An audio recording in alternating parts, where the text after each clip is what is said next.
আসসালামু আলাইকুম। আজকের একটা বিষয় নিয়ে আপনাদের সাথে আলোচনা করব, সেটা হচ্ছে বাংলাদেশের ক্রিকেট বিষয়। বাংলাদেশের ক্রিকেট বিষয় হচ্ছে যে বিসিবির সভাপতি নিয়ে বিভিন্ন গুঞ্জন, বিভিন্ন মহলে, সোশ্যাল মিডিয়ায় বিভিন্ন তোলপাড়। বাংলাদেশের সাবেক ক্রিকেটার আমিনুল ইসলাম বুলবুল, তিনি দীর্ঘদিন অস্ট্রেলিয়া আছেন আইসিসিতে, তিনি ওখানে কর্মরত ছিলেন। যিনি বিগত কয়েক মাস আগে বাংলাদেশে এসেছেন এবং বাংলাদেশেরই লোক তাকে অনুরোধ করে নিয়ে আসছেন যে বিসিবি থেকে আপনার মতো একজন লোক খুবই প্রয়োজন। প্রথম পয়েন্ট। আর দ্বিতীয় পয়েন্ট হচ্ছে যে সাবেক ক্রিকেটার খান পরিবারের সদস্য তামিম ইকবাল খান, সেও চাচ্ছে যে বিসিবিতে সভাপতি হিসেবে নির্বাচন করবে এবং সেও চায় যে বাংলাদেশ ক্রিকেট বোর্ডে এগিয়ে যাক। কিন্তু পয়েন্ট হচ্ছে একটাই যে সবাই তো উন্নতির জন্য চায়, বাংলাদেশ ক্রিকেট বোর্ডকে এগিয়ে নিতে চায়, তবে কেন এত কাড়াকাড়ি, কেন এত নির্বাচন, কেন এত কাড়াকাড়ি? এর ভিতর কি আছে? বাংলাদেশ ক্রিকেট বোর্ডে কি আছে যেখানে নির্বাচন নিয়ে এত ছড়াছড়ি, হুমকি ধামকি? কেন? এতে কি আছে? আমরা তো চাই উন্নতি। আমরা যে কোনো কান্ট্রিতে খেলা করতে গেলে হয়তো একটা ম্যাচ জিতি, নয়তো দুইটা ম্যাচ জিতি, তিনটা কখনো জিতি না। কিছু কিছু দল আছে যেমন জিম্বাবুয়ে, কেনিয়া, এই বেশ কিছুদিন আগে নেদারল্যান্ডকে হারালো, এরকম দলের সাথে আমরা খেলা করে আমরা জিততে পারি বা সিরিজ জয় করি।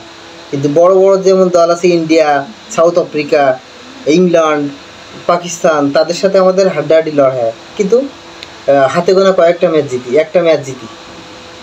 তাহলে আমাদের কি এত আছে, কি আছে এই বিসিবিতে বা এই সভাপতি হিসেবে যারা আসন গ্রহণ করবেন তাদের কি আছে? এতে কত স্বার্থ, নিচু স্বার্থ আছে। না হলে এতটা কেন হুমকি ধামকি? ভাই, আমরা তো চাই যে ক্রিকেটকে এগিয়ে নিতে, সবাই চাই যে দেশের উন্নয়নে কাজ করতে, কিন্তু সেখানে কেন এত ছড়াছড়ি? ভাই, আপনারা এগুলো বন্ধ করেন ভাই, ক্রিকেট নিয়ে কাজ করেন। আপনাদের কাছে অনুরোধ, আপনারা এগিয়ে নেন ক্রিকেটকে। আগে যেমন পঞ্চপাণ্ডব ছিল, বাংলাদেশ ক্রিকেটে অনেকটা এগিয়ে নিয়েছিল। মাশরাফি ছিল অধিনায়ক, সাকিব ছিল অধিনায়ক, তামিম ইকবাল খান, আপনিও তো অধিনায়ক ছিলেন। আমিনুল ইসলাম বুলবুল তো অনেক আগের একজন ক্রিকেটার, সিনিয়র ক্রিকেটার। তো ওনাকে অস্ট্রেলিয়া থেকে কেন এখানে নিয়ে আসা হয়েছিল? কোনো স্বার্থ ছিল এখানে? স্বার্থ ছিল একটাই, যে দেশের জন্য কাজ করবে অদবদ্ধ। কিন্তু এখন দেশে এসে কি হচ্ছে? হুমকি খেতে হচ্ছে, ধামকি দিচ্ছে। কেন ভাই এতটা ছড়াছড়ি কেন ভাই? এগুলো বন্ধ করেন ভাই। যেভাবে এগোনো যায় বাংলাদেশ ক্রিকেট বোর্ডকে এগিয়ে নিন। আপনাদের সকলের আশা প্রত্যাশা, আমাদের সকলের আশা প্রত্যাশা, বাংলাদেশ আরও ভালো করুক, উন্নয়নের একটি রাষ্ট্রে এগিয়ে যাক। সবাই বুঝুক, জানুক যে বাংলাদেশ ক্রিকেটকে এখনও বেঁচে আছে, বেঁচে থাকবে। সবাই একতাবদ্ধভাবে কাজ করুন এবং যেই হোক না কেন সভাপতি, তামিম ইকবাল খান আপনি আমাদের শত্রু না। আপনি একসময় শ্রীলঙ্কার বিপক্ষে ব্যাট করেছেন খড়িয়ে ভাঙ্গা হাত নিয়ে ব্যাট করেছেন। আমরা কি অবদানের কথা ভুলি? আমিনুল ইসলাম বুলবুল, উনি একজন ক্রিকেটার, ওনার ভালো রেকর্ড আছে, ওনার অবদান কি আমরা ভুলবো?